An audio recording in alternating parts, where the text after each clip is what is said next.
Good morning, student. Today I am going to explain chapter 12 of mathematics, and the chapter's name is quadrilaterals. Okay. Student, पहले exercise में आने के पहले मैं कुछ पॉइंट्स क्लियर करना चाहता हूँ, एक्सप्लेन करना चाहता हूँ.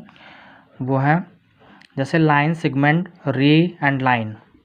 ठीक है, ये प्रीवियस क्लास में भी ये टॉपिक हो चुका है, इवन क्लास 6 में हो चुका है. ठीक है, 7 में भी हो चुका है. तो फिलहाल फिर से शॉर्ट में इसको एक्सप्लेन कर दे रहा हूँ. लाइन सेगमेंट वो होती है जिसमें क्या कहते हैं, टू एंड्स होते हैं, बोथ एंड्स होते हैं, दोनों तरफ एंड्स होंगे, ये फिक्स होती है.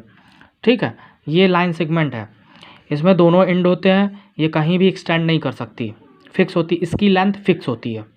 ओके. नेक्स्ट है रे. रे का वन एंड होता है और अदर एंड पे ये एक्सटेंड कर सकती है. जैसे देखो यहाँ पे वन एंड फिक्स होता है, यहाँ से तो फिक्स होगा, लेकिन अदर एंड पे ये एक्सटेंड कर सकती है, तो एक्सटेंड करके कहीं भी जा सकती है, इसकी लेंथ फिक्स नहीं होती. ठीक है. नेक्स्ट है लाइन. लाइन में जो है ये दोनों एंड पर फिक्स, दोनों एंड पर एक्सटेंड कर सकती है. ओके, दोनों एंड पर एक्सटेंड कर सकती है ये लाइन. ओके, इधर भी एक्सटेंड कर जाएगी, लेफ्ट हैंड साइड भी एक्सटेंड करेगी, राइट हैंड साइड भी एक्सटेंड करेगी. ये एक्सटेंड करके इसकी लेंथ फिक्स नहीं होती, ये एक्सटेंड कर सकती है. ओके. नेक्स्ट है intersecting and parallel lines. Intersecting lines, जो लाइन इंटरसेक्ट करती है, यानी एक दूसरे को कट करती है, कहीं ना कहीं किसी पॉइंट पे कट करती है, उसे इंटरसेक्टिंग लाइंस कहते हैं. उन दोनों लाइंस को इंटरसेक्टिंग लाइंस कहते हैं.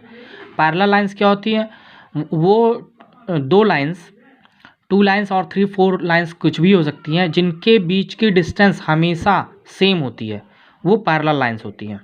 ओके. Now polygon. इतना यहाँ तक का टॉपिक तो पहले भी प्रीवियस क्लास में भी एक्सप्लेन हो चुका है. अब नेक्स्ट टॉपिक जो पॉलीगन है, ये न्यू टॉपिक है. Polygon, a simple closed curve made up of line segments only is called a polygon. Each of the following is a polygon.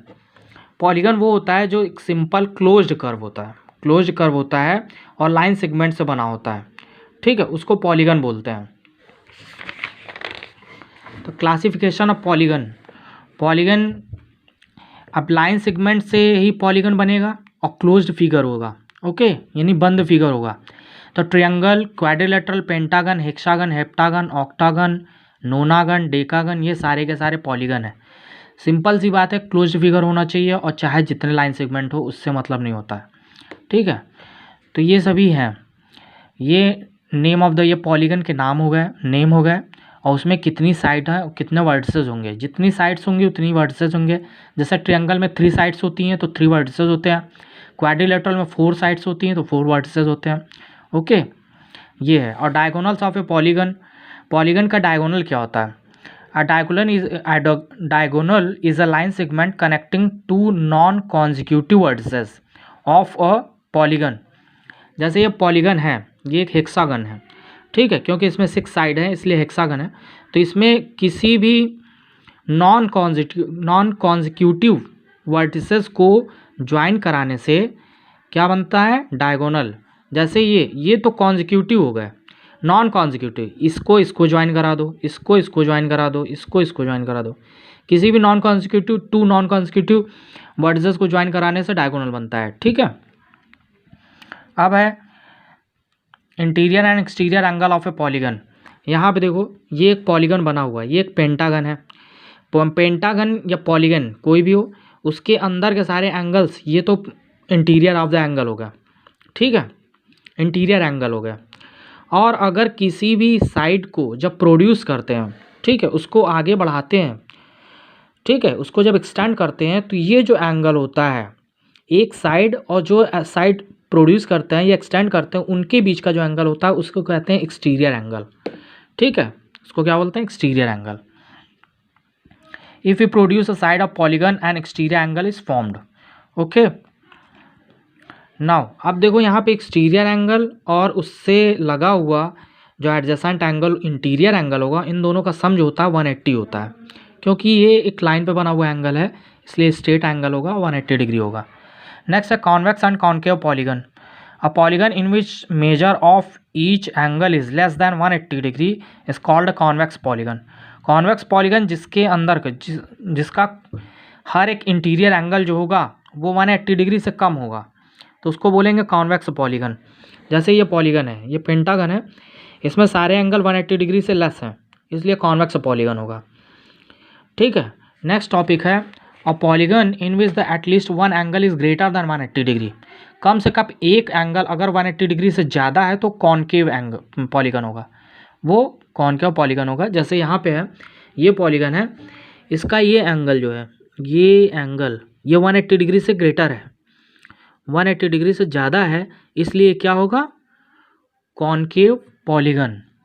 Okay, next है we also observe that in a convex polygon no portion of its diagonal lie in its exterior. Convex polygon में कोई diagonal का कोई भी portion जो है polygon के exterior में लाई नहीं करता, पॉलीगन के बाहर नहीं होता। लेकिन कॉनकेव पॉलीगन में डायगोनल जो है वो पॉलीगन के बाहर भी चला जाता है। जैसे ये डायगोनल है, ये डायगोनल मैंने ड्रॉ किया तो ये पॉलीगन के बाहर चला गया। ठीक है, पॉलीगन के एक्सटीरियर में लाई कर रहा है ये। ओके, नेक्स्ट है regular and irregular polygon. A polygon having all sides equal and all angles equal is called a regular polygon. Regular polygon में सारी साइड्स, सभी साइड्स और सभी एंगल्स इक्वल होंगे तो वो रेगुलर पॉलीगन होगा। और अगर सभी साइड्स या सभी एंगल इन दोनों में से कोई एक चीज़ या दोनों चीज़ इक्वल नहीं है तो वो इरेगुलर पॉलीगन होगा। यहाँ पे देखो ये इक्विलैटरल ट्रायंगल, इसमें सारी एंगल सारी साइड्स इक्वल होती हैं, रेगुलर पॉलीगन है। स्क्वायर में भी ऐसा ही है, रेगुलर पेंटागन में, रेगुलर हेक्सागन में ऐसा ही है। ठीक है, आपको रेगुलर फिगर ही पढ़ने हैं, इरेगुलर नहीं पढ़ना है। Angle sum property of a polygon. A polygon of n sides can be divided into n-2 triangles. कोई भी पॉलीगन होगा तो उसको n-2 ट्रायंगल में डिवाइड किया जा सकता है। जैसे ये क्वाड्रिलेटरल है तो क्वाड्रिलेटरल की 4 साइड्स हैं तो इसको 4-2 ट्रायंगल में डिवाइड किया जा सकता है। 4-2 ट्रायंगल मतलब 4-2 इक्वल टू 2 ट्रायंगल में डिवाइड किया जा सकता है। अब देखो इसको एक डायगोनल ड्रॉ करके इसको 2 ट्रायंगल में डिवाइड कर दिया गया। इसी तरह ये पेंटागन है, पेंटागन की 5 साइड्स होती हैं तो इसको n-2 ट्रायंगल मतलब 5-2 इक्वल टू 3 ट्रायंगल्स में इसको डिवाइड किया जा सकता है। और देखो डिवाइड किया गया है 1 2 3 ट्रायंगल्स में इसको डिवाइड किया गया है। ठीक है, तो अब इस तरह से क्या हो गया कि इसके पेंटागन के 3 ट्रायंगल हैं, हेक्सागन के 1 2 3 4 ट्रायंगल्स हैं। तो अब ये है कि इनका sum of the angles of a polygon, किसी पॉलीगन के एंगल्स का सम फाइंड आउट करने के लिए इनकी कितने ट्रायंगल में डिवाइड किया जा सकता है ये चीज़ बताई जा रही है। ठीक है, now sum of the angles of a polygon of n side का जो पॉलीगन होगा उसके एंगल्स का सम ये फाइंड आउट करना है। तो आप तो ये तो जान गए हो कि अब ट्रायंगल है, क्वाड्रिलेटरल में 2 ट्रायंगल बन रहे हैं, पेंटागन में 3 ट्रायंगल बन रहे हैं, हेक्सागन में 4 ट्रायंगल्स बन रहे हैं। तो आपको तो ये मालूम है कि एक ट्रायंगल, किसी भी ट्रायंगल के ऑल एंगल्स का जो सम होता है 180 डिग्री होता है। यहाँ पे देखो इस ट्रायंगल के सभी एंगल्स का सम 180 डिग्री, ये भी 180 डिग्री, तो 180 प्लस 360 हो जाएगा। 180 ऐड करेंगे 360 हो जाएगा। इसका मतलब क्वाड्रिलेटरल के ऑल एंगल्स का जो सम होगा, इंटीरियर एंगल्स का सम होगा 360 डिग्री होगा। इसी तरह से इनको भी सम कर लेते हैं तो 180 ऐड करने पे हो जाएगा 540 डिग्री, 540 डिग्री। तो सभी एंगल्स का सम कितना हुआ, 540 डिग्री। ओके, तो इस तरह से ये फार्मूला डिराइव किया गया है n-2 into 180 degree sum of the angles of a polygon of n side का अगर कोई पॉलीगन है तो उसके सभी एंगल्स का सम क्या होगा, n-2 इंटू 180। ऐसे को 2n-4 इंटू 90 कर सकते हैं। ठीक है, सम ऑफ ऑल, और ये भी फार्मूला है कि sum of all exterior angles of a polygon, किसी पॉलीगन के सभी एंगल्स, सभी एक्सटीरियर एंगल्स का जो सम होता है वो 360 डिग्री होता है। ठीक है, अब आते हैं एक्सरसाइज पे। Exercise 12.1। First question is how many diagonals does each of the following have. इसमें क्या कहते हैं, इनके कितने डायगोनल्स हैं, ट्रायंगल में कितने हैं, पेंटागन में, हेप्टागन में कितने डायगोनल्स हैं, यही फाइंड आउट करना है आपको। तो ठीक है, ट्रायंगल में कोई भी डायगोनल नहीं होता, 0 डायगोनल्स होते हैं। ये एक्सरसाइज है ठीक है। एक्सरसाइज 12.1 क्वेश्चन नंबर 1, ट्रायंगल में कोई भी डायगोनल होता है, number of diagonals equal to 0। Pentagon में 5 डायगोनल्स होते हैं, हेप्टागन में 14 डायगोनल्स होते हैं। Diagonal simply non consecutive points को या वर्टिसेस को ज्वाइन कराने से बनते हैं। ये आपको फिगर ड्रॉ करके ज्वाइन कराना है, जैसे मैंने किया है। तो इसके 5 डायगोनल्स बने हैं और इसके 14 डायगोनल्स बनेंगे, ये आप ड्रॉ करके देख लेंगे, ठीक है।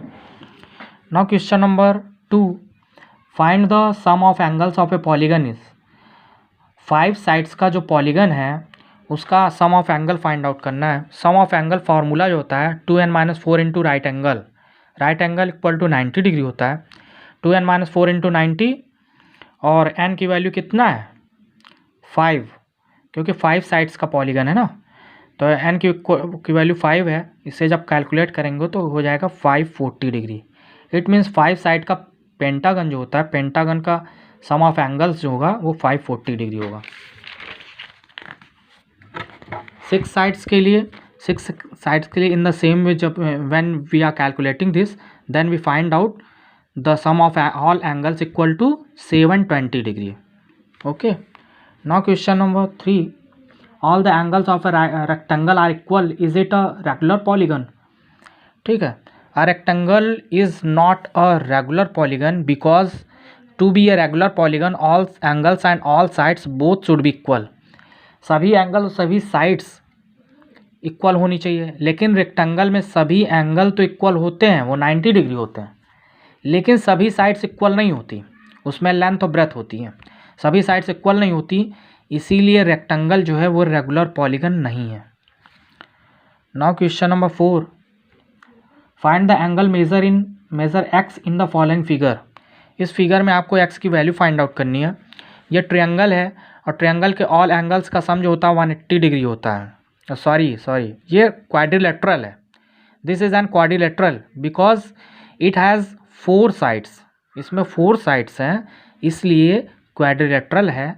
क्वाड्रिलेटरल के सभी एंगल्स का सम जो होता है वो 360 डिग्री होता है। तो सभी को ऐड कर लीजिए, 25, 110, और ये राइट एंगल का साइन है, ये 90 डिग्री है। Okay, plus 90 plus X equal to सभी एंगल्स का सम 360 डिग्री। ठीक है, जब इसे कैलकुलेट करेंगे, एक्स की वैल्यू फाइंड आउट करेंगे तो आ जाएगा 135 डिग्री। एक्स की वैल्यू हो गई 135। इसी तरह से यहाँ पे एक पेंटागन है और पेंटागन की एक्सटीरियर एंगल की यानी एक्स की वैल्यू फाइंड आउट करनी है। तो पेंटागन के सभी एंगल्स का सम जो होता है 540 डिग्री होता है, सबको ऐड करेंगे और 540 की इक्वल कर देंगे। इस तरह से एक्स की वैल्यू फाइंड आउट करने पे 110 डिग्री आएगी। ठीक है, इसी तरह से थर्ड क्वेश्चन है। थर्ड क्वेश्चन क्या करना है इसको, इसमें भी एक्स की वैल्यू फाइंड आउट करनी है। ठीक है, यहाँ पे 130 नहीं दिया हुआ था लेकिन 50 दिया हुआ था, तो 50 180 में से माइनस करेंगे 130 आ जाएगा। ठीक है, और ये x गिवन है तो ये 180 माइनस एक्स हो जाएगा। इस तरह सभी एंगल्स का सम करेंगे तो ये है क्या चीज़, ये भी पेंटागन है। ओके, तो इन सभी एंगल्स का सम करेंगे, 540 इक्वल कर देंगे, x की वैल्यू आ जाएगी 40 degree. Okay, now question number 5, find the number of sides of a polygon, find the sum of whose interior angle is. इस तरह से सम ऑफ ऑल एंगल्स का सम जो होता है 2n-4 इंटू 90 डिग्री, और ये 720 तो दिया हुआ है, गिवन है, तो 720 की इक्वल रख देते हैं और n की वैल्यू फाइंड आउट कर लेते हैं। n की वैल्यू 6 आ जाएगी। ओके, इसी तरह 620 डिग्री है, सेकंड क्वेश्चन है, तो 2n-4 इंटू 90 इक्वल टू 1620 कर दिया और n की वैल्यू फाइंड आउट करेंगे जो आ जाएगा n इक्वल टू 11 साइड्स है। ठीक है, इसका मतलब जो sum of the angles equal to 1620 degree है तो उसकी साइड, उस पॉलीगन की साइड जो है, नंबर ऑफ साइड्स जो हैं वो 11 है। ठीक है, 11 साइड्स। ओके स्टूडेंट्स, इसमें क्वेश्चन नंबर 5 तक मैंने एक्सप्लेन कर दिया और नेक्स्ट पोर्शन इसका मैं नेक्स्ट वीडियो में एक्सप्लेन करूँगा। Okay class, thank you.